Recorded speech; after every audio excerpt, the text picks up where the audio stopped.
So we're going to quickly go through the study guide. So what are the big three? The big three are the copy constructor, the assignment operator, and the destructor. What is the rule of the big three? Is if we write one of them, we have to write all of them right. What are the members of the big three called? So generally speaking, they're called the copy constructor, the assignment operator, and the destructor. One of the destructor is used to destroy objects, and then copy constructor and assignment operator are used to copy objects in specific situations. So here I'm going to show off kind of what they should look like. So let's say we have a class called, I don't know, some class, right? Let's save something. So generally speaking, so this is what a basic constructor might look like, right? The assignment operator will look like this. Let's say like some class operator equals, just have some nice syntax, const, and then some class, right? And generally speaking, what the copy constructor and the assignment operator are going to do is just copy all of the different functionalities of one class, of one object to another object. So this is the assignment operator. What I'm about to write now is the copy constructor. Const some class. As you might be able to notice already, they're pretty similar. So actually here we're gonna just to show an example of how it works. So we have like an int number as a variable.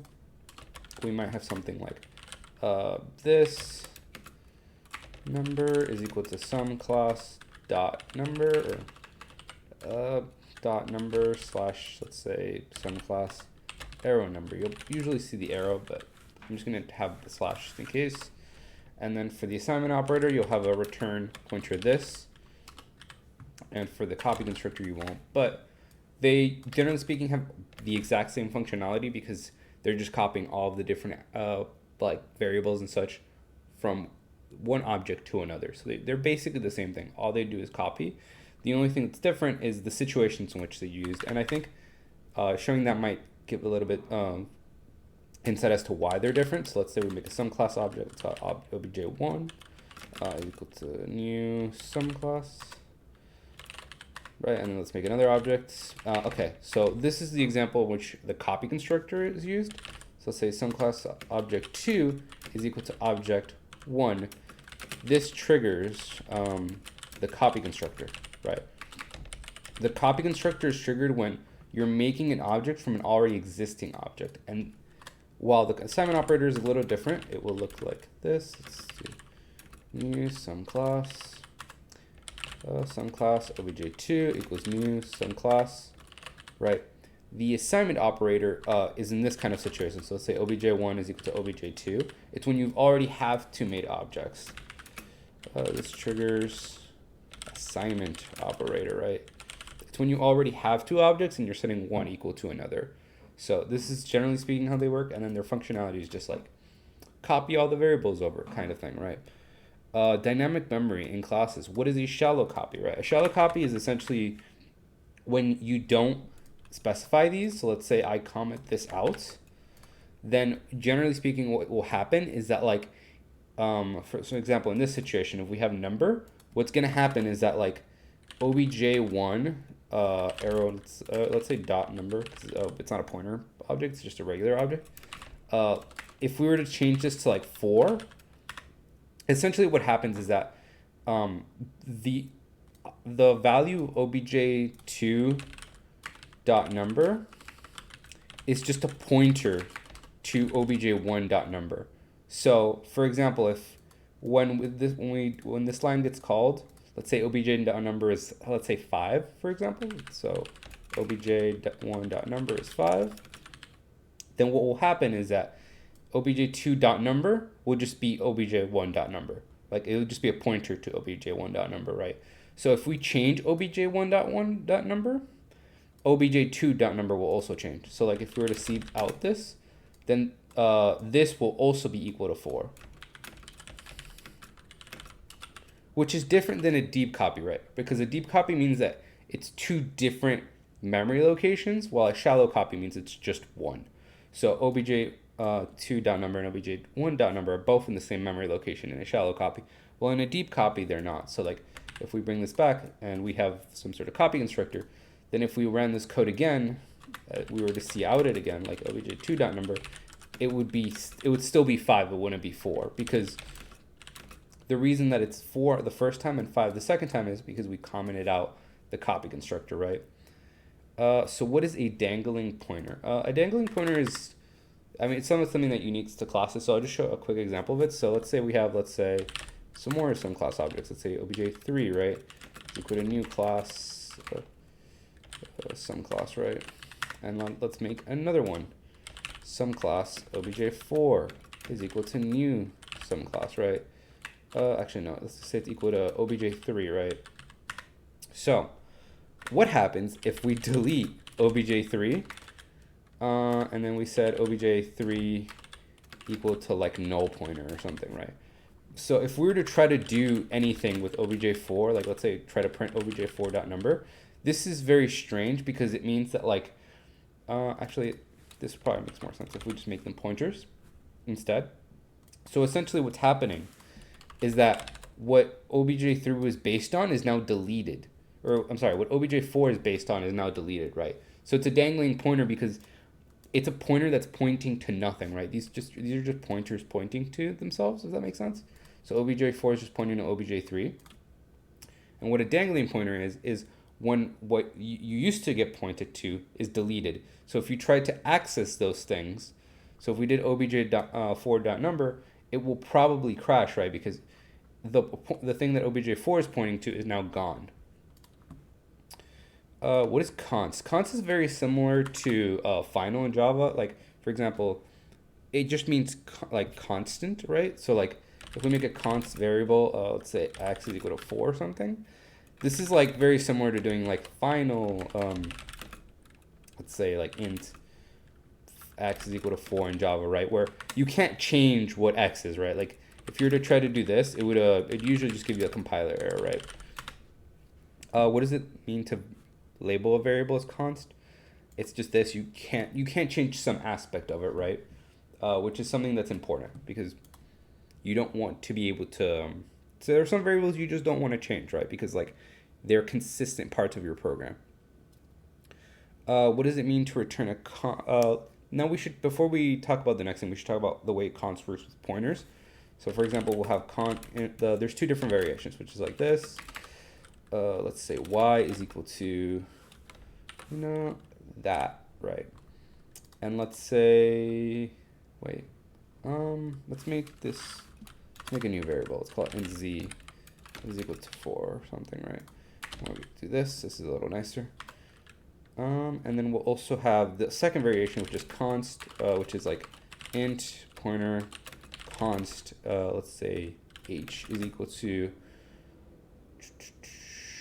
I guess we could just do z as well, I believe. We'll do x actually for this one, just to make deeper types, right? And we'll do z for this one, right?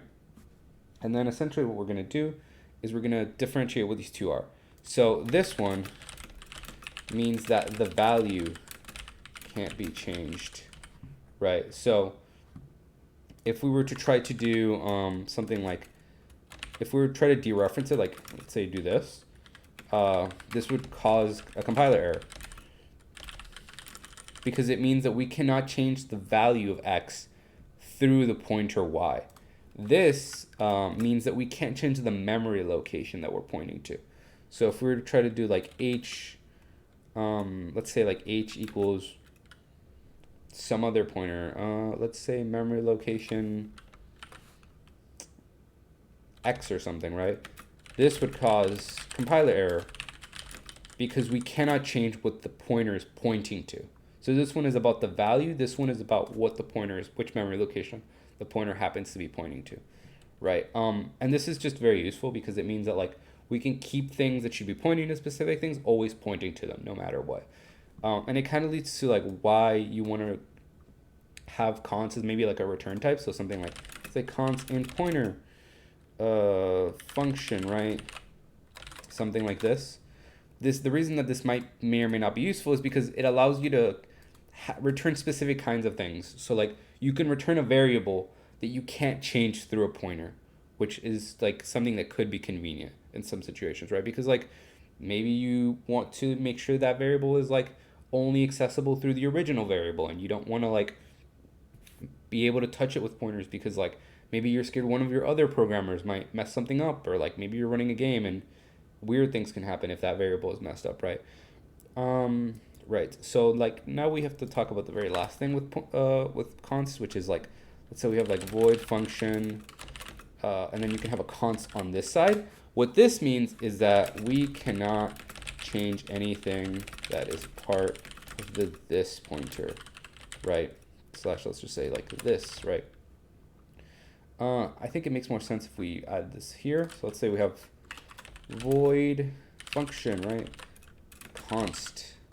So, and then we're going to add some class, colon, right? So this function is part of this sum class, right? So what this means is that we can't change anything as part of this pointer. That means we can't change any of the variables. For example, number.